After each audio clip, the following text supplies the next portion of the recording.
What does it look like to be a Christian at work? How can we be healthy and whole people who are better able to contribute? What is our mission in the workplace? Our guest on this episode of the Reintegrate podcast is Lisa Slayton. Lisa is the founder of Tamim Partners, where she comes alongside leaders and their teams to grow in wholeness and cohesion as they seek to serve their organizations for the common good and for the flourishing of their city and the world. She is also the director of Citygate, a new initiative of the Denver Institute for Faith and Work, which is creating a community of workers, leaders, thinkers, and makers committed to both personal transformation and bringing healing change to their cities through holistic expressions of the gospel. Here's our interview with Lisa Slayton.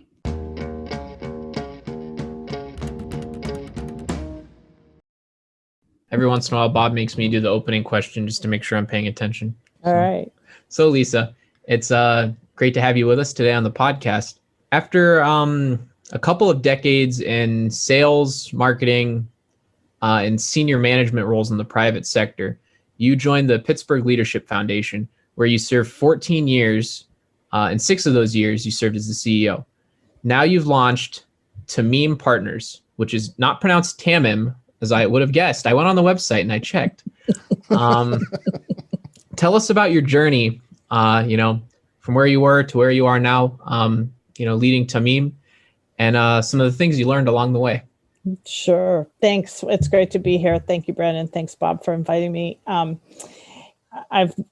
recently entered what sociologists are calling the third of life. So I have a lot of years behind me, hopefully still some good ones left to go. And that's right. I spent the first probably about 16 or 17 years in retail merchandising. So I worked for department store chains in Colorado and outside of Philadelphia. I worked on 7th Avenue in New York in the garment district for several years, and then went to work for a retail entity here in Pittsburgh, a department store that used to be around called Kaufman's back in the day, in the early 90s when we first moved here. And I really, I had mid-level management jobs. I managed teams of people.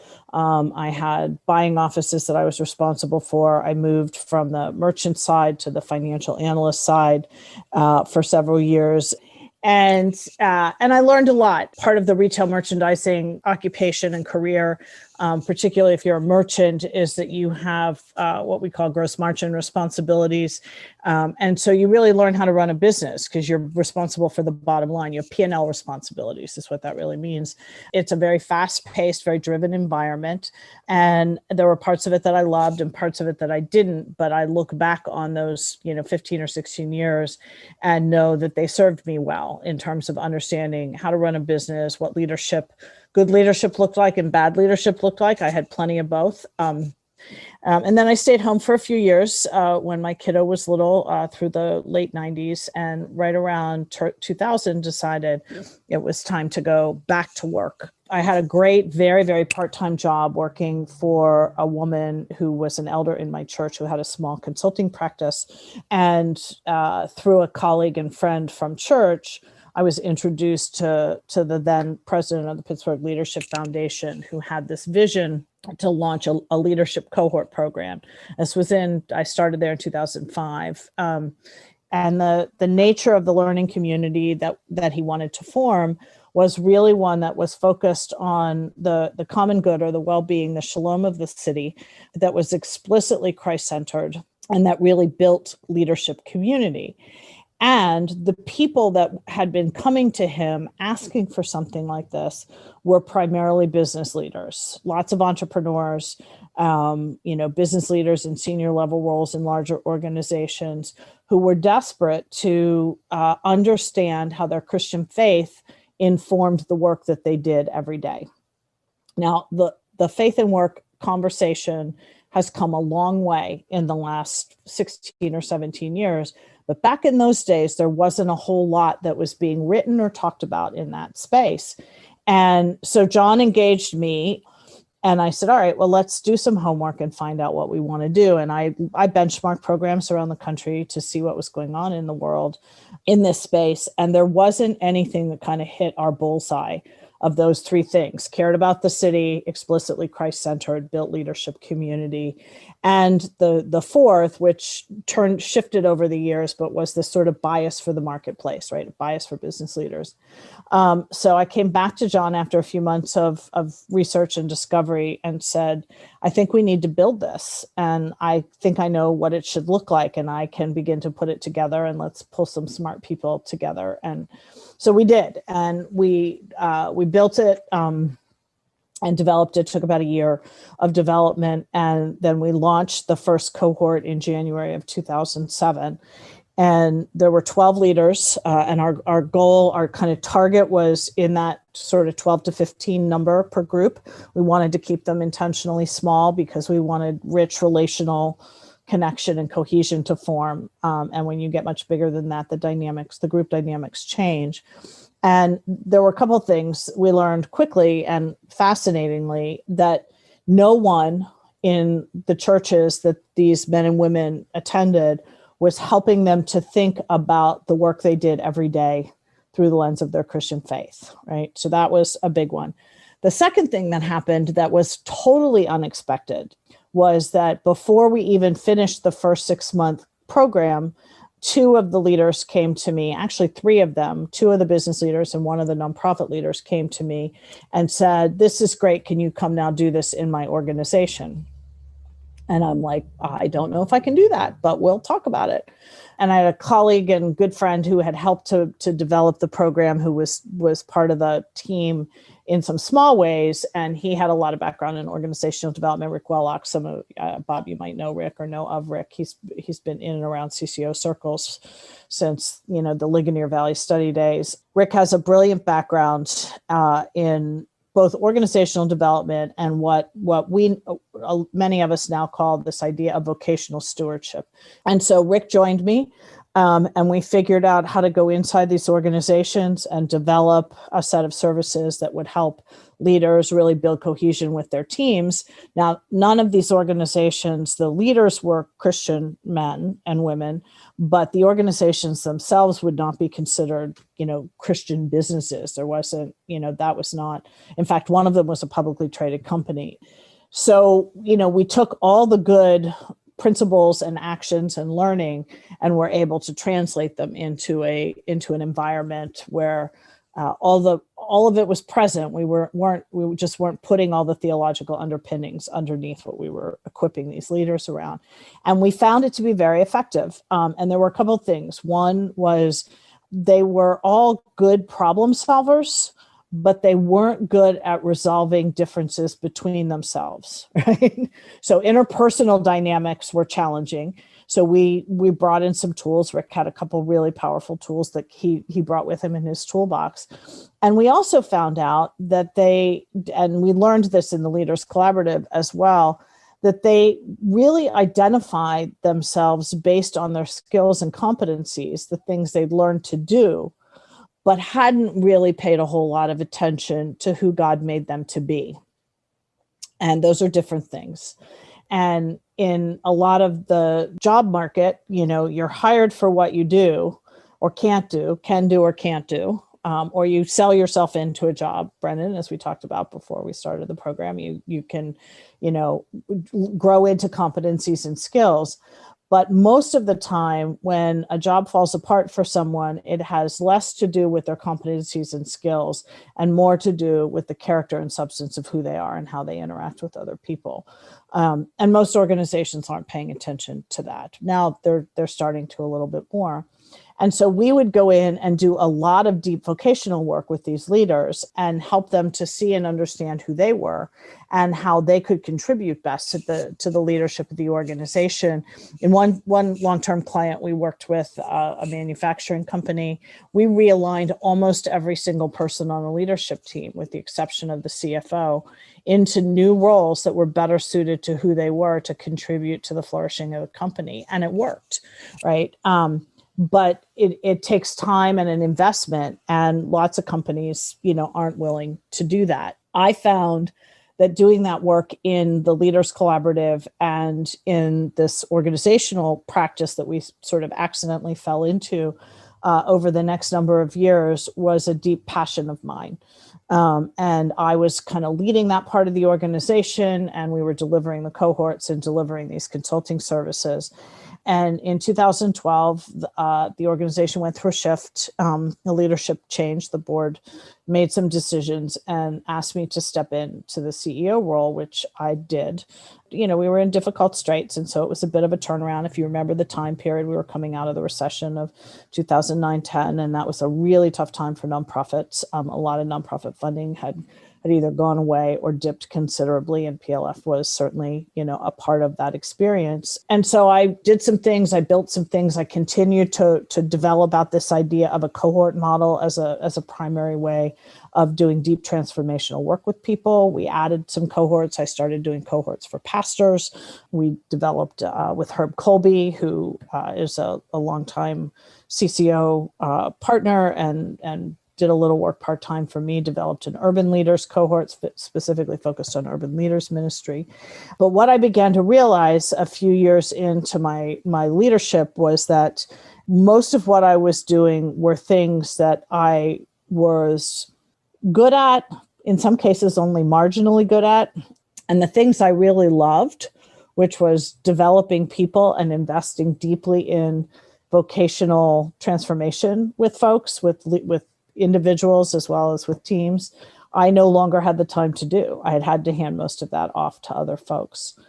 I began my own vocational process. I hired a coach and spent about 18 months really diving in and understanding what I really wanted. And at the same time, PLF was going through some of its own changes, and there were some differences that emerged around mission and direction. And 2 years ago, just about right around this time, I made the decision to step away and start my own practice so that I could go back into this work of developing people, helping them to become coherent in who they were in every aspect of their lives. It's Tamim Partners is your new That's right. venture. That's right. So tell us what Tamim even means. Sure. So tamim is a Hebrew word. It's found in a number of places, but one of the most common places is, I'm totally blanking on the reference right now. I think it's in Deuteronomy. And the verse is, I shall stand blameless and with integrity before the Lord my God.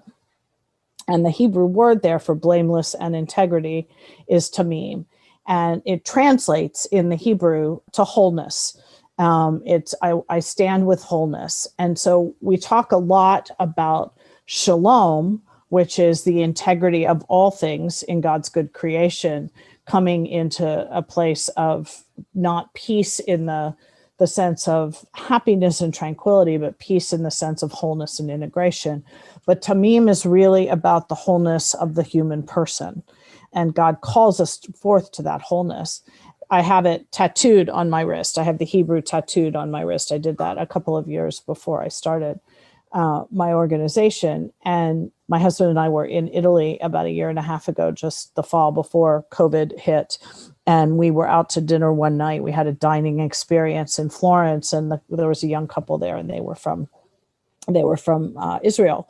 And he looked over at my wrist and he said, "Why do you have wholeness on your arm?" And I'm like, "Oh, good, I got it right," And and I had a really interesting and fascinating conversation with him. He was blown away that I had a Hebrew word tattooed on my arm.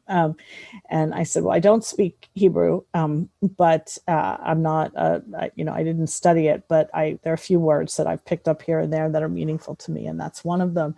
And it's this idea of being fully alive in who God made us to be in every aspect of our lives, in our family life, in our community life, in our work life, in our spiritual life, and to do that in our relational life, and to do that with integrity and wholeness. I work with a lot of people who have compartmentalized themselves in such a way that they're actually disintegrating, right? It's a major cause of burnout.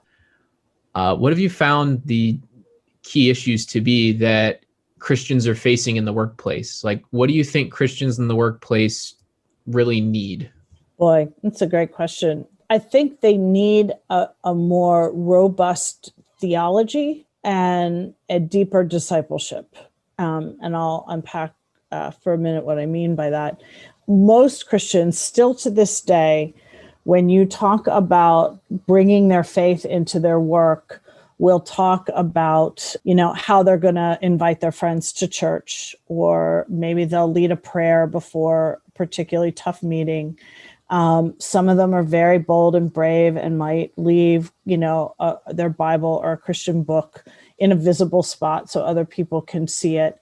But it has mostly to do with sort of a personal and relational evangelism. That work is an outreach place, right? But I think they know that there's something more that's possible. And what's missing is this understanding that God calls them to do good work. And that alone is sufficient to be bringing their faith into their workplace. I think it was Dorothy Sayers who said, the first sign, sign of the Christian cobbler is that he makes good shoes, right?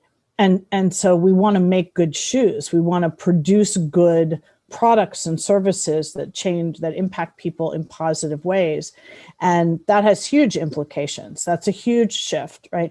And in fact, you're out of integrity if you're trying to invite your friend to church and professing Christ, and you're not so great at your job, right? You're not doing a great job.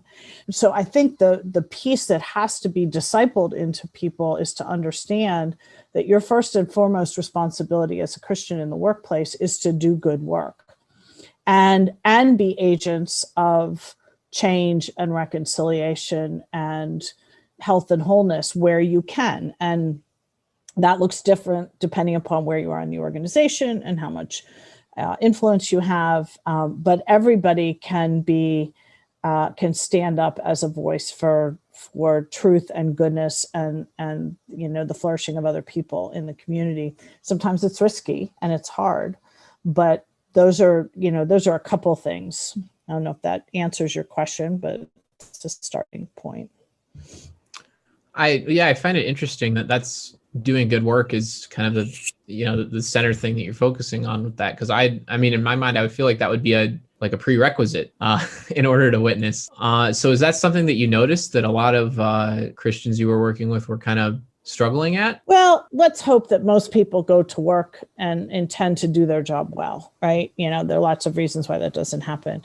What I will say is that there is a compartmentalization that I have seen with lots of Christians that says, I behave in one way in my relationships, in my Christian circles, my church, my small group, my community outreach, the nonprofit board I serve on, whatever. But at work, I do work the way work is done in my workplace, which could mean cutting corners. It could mean being a little aggressive in how you manage or lead your people. It has lots of implications. So I do think there's a relational aspect to it as well. Certainly the primary prerequisite is do good work, but we can't assume that everybody's going in to do that. I remember talking to a young person who said, well, I'll start really integrating my faith and work when I find my dream job. And I'm like, okay, what are you doing now? Well, I'm working at Noodles and Company. I said, how about showing up at Noodles and Company tomorrow and being like the best noodle disher on the planet, right? And she looked at me like I was crazy. I said, that's how you start integrating your faith and work. Like it had not been connected in that way. And I think that's a missing piece. I think that's why, we need to do better whole life, holistic discipleship for people that helps them to understand that their work is a primary place of formation. And the question as Christians we have to ask is, are we being formed by Christ and bringing that into the workplace, or are we allowing the norms of the workplace to form us?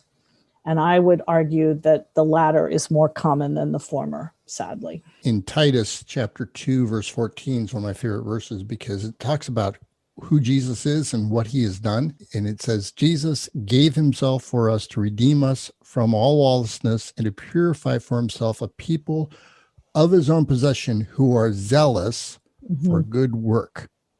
Amen. That's it right So there. that is a missing part of the gospel. I mean, Yeah. why are we saved? Yeah. We're saved to go to heaven. No, we're actually saved to be God's do- possession, because to be zealous for good work, for beautiful work, for the work that is just amazing. Yeah. And that in And and of itself is part of the gospel. and to bear his image in that workplace. Right. You know, I mean, that's, you know, if we are image bearers, and, you know, Genesis tells us we are, Genesis 1 and 2 tells us we bear God's image.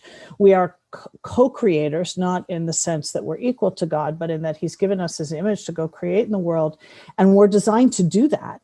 A bad theology of work tells us that we purely work for a paycheck. And even if we're doing work that's not, I mean, I've had lots of jobs. You know, I started working, you know, babysitting in the neighborhood when I was 13 years old, and did all kinds of jobs, you know, all the way through college. And, you know, they were not always the most exciting and dynamic jobs, right? But you could do them well. I could file. You know, I worked for Johnson & Johnson one summer and did filing. It was a delightful job. It was the most boring job on the planet. But could I do it well, or could I skimp and cut corners? To do good work zealously doesn't just mean when it's the most exciting work. It means all the work you do it well and bring your best to it. In all work, even filing, what you're doing is you're imaging the creator who takes chaos and makes something amazing out of it. Right. Brings order to chaos. What is filing but other than bringing order to chaos, right? That's exactly right. That is exactly right. So recently I learned through a serendipitous phone call to you, when I was seeking advice about what to do in my next step with the Reintegrate Ministry, that you've been brought in to the Denver Institute for Faith and Work. I've been following closely the work of the Denver Institute for years. I'm impressed. I've always been impressed with what they've been doing, and secretly wishing I could develop Reintegrate into something similar. You're helping them with the City Gate initiative.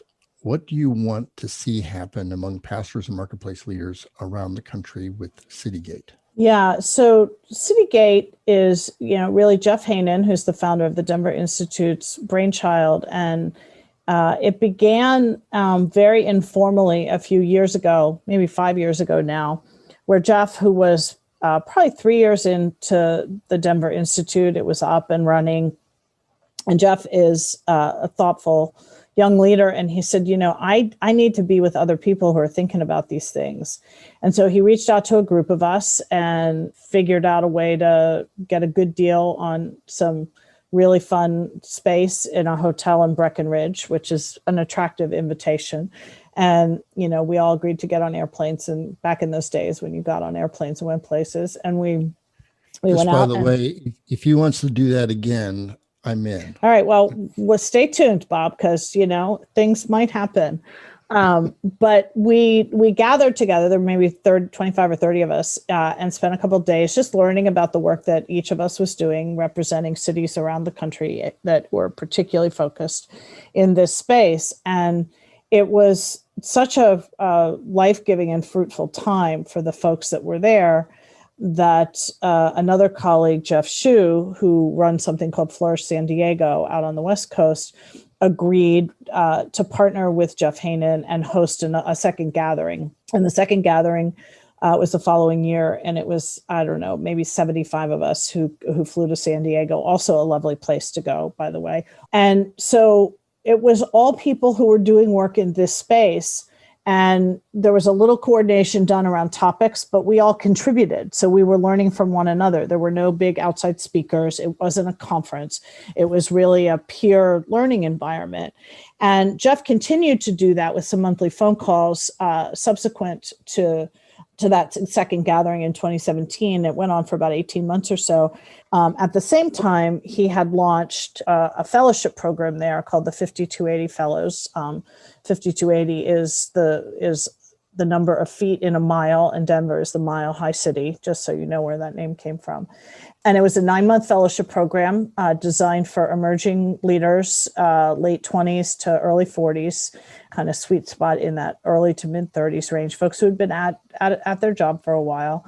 And he brought in a guy named Brian Gray, who is a seminary professor and pastor, to help him develop it. And they built out this fellowship that is very robust in terms of its formational process, starting with this personal formation and vocational work, helping people to develop a formation plan and build in some spiritual practices and a rule of life, and then move into engaging their cities and understanding how their work can be a force for good in their certainly in their workplace, but also in their city.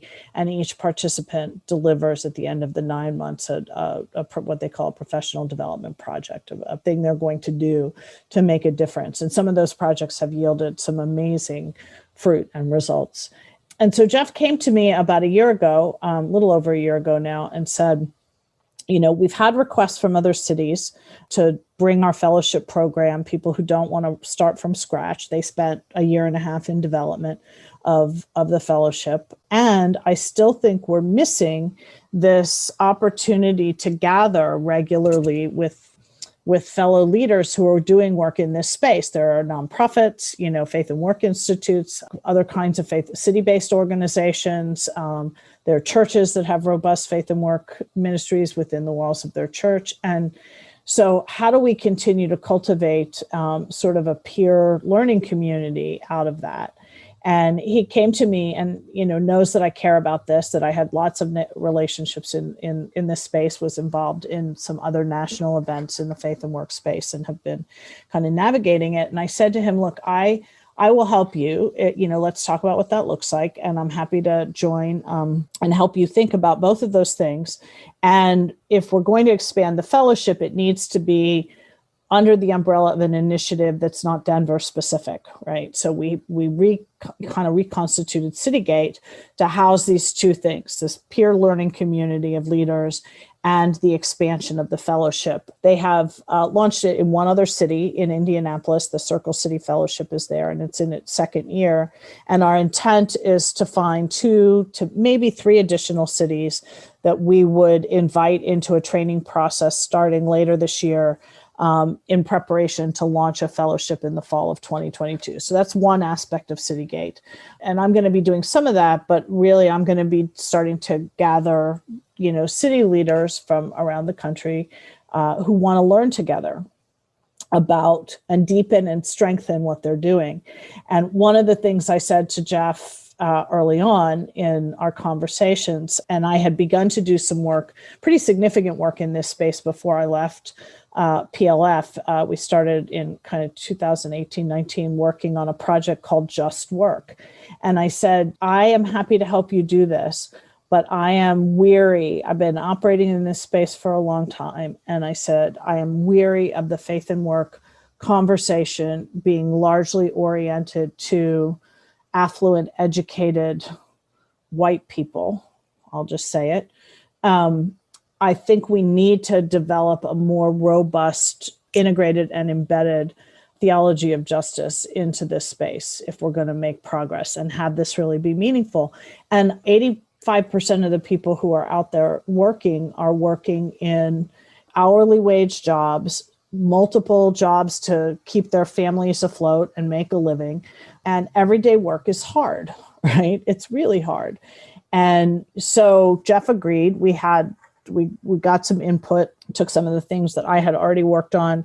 I have a friend and colleague who's been thinking about this space for a while, Dr. Greg Thompson, and he had done some speaking about it and writing about it. And he wrote some really helpful pieces that we're going to be hopefully republishing in some format as part of Citygate, to say, if we don't begin to incorporate a deeper biblical justice conversation into the faith and work space, we're not going to make progress. And by the way, I hold to a pretty strong belief that the workplace is one of the primary locations where biblical justice can really have a significant impact, right? Business owners who begin to really pay attention to policies and compensation packages and how work works and who their suppliers are and how they negotiate contracts. All of those things are means to create better equity for people who normally would be disadvantaged in some way. So Citygate is going to press into that in some ways. We're talking, there's some, I think, a number of different ways we can do that, not the least of which is just to gather folks who are working in these spaces to learn what are they doing and what's working and what have they learned in the last several years around this. And how are they paying attention to it differently? So I'm excited about Citygate. We hopefully launch fully next week. We'll begin to do some monthly webinars that will be open to anybody. And then, invite the folks in who are interested in exploring a fellowship to do a little bit of a deeper dive to understand if that's the right thing for their organization or their city. And we'll see what else emerges out of Citygate coming out through the fall. Lots of people out there doing really good work. And I think we need a place to, sort of cultivate and curate and showcase some of the things that are going on as well. So it's not just about what Denver Institute is doing. I want to invite people who are doing different, unique things in their own city so that we begin to create sort of this shared learning laboratory and collection of resources that can be helpful to people, particularly those who may want to start something like this in their own community. What are some very practical ways that just a normal person in their workplace can seek justice through their work? Yeah, that's a great question. If you're in a position in your organization, in your job, in your role, you may have some influence, but you don't necessarily have any positional authority. There are a number of things that I would, suggest you pay attention to. First of all, it starts with how you show up. You have no credibility, right? As we talked about earlier, in asking for change or influencing for change if you're not doing your work well and contributing, at a high level, right? So be a good worker. That's a really good starting point. But then from there, as you observe things and see things that aren't equitable in some way, for a particular person or group of people in your workplace, you can begin to pay attention to those things, to make note of them, to speak up about them when you have an opportunity. And sometimes, you even have the opportunity to be a policy shaper, or you can go to your boss and say, I don't like the way this is happening. Is there something we can do? The most helpful way anybody can be a justice doer in the workplace is to be willing to advocate for someone who has less power than they do, right? Now, there's risk involved in that, right? And so we have to measure the risk. But if you see someone who's being disadvantaged in some way, and you're in a position to make it known and influence a shift, I think if you're in a position of any kind of management or leadership, you really need to be examining and be an influence for change on policies and systems that are in place in your organization. One of my favorite stories of all times comes from a man named Don Flo. Don owns car dealerships in the Mid-Atlantic, a lot of car dealerships. So he's a business owner. And when he took over the 2 car dealerships that he inherited from his father back in the 1980s, he was a good Christian man. He said, I really think there has to be a way that I can integrate my faith more wholly into how I do work. Now, these are car dealerships, right? Like, who would think?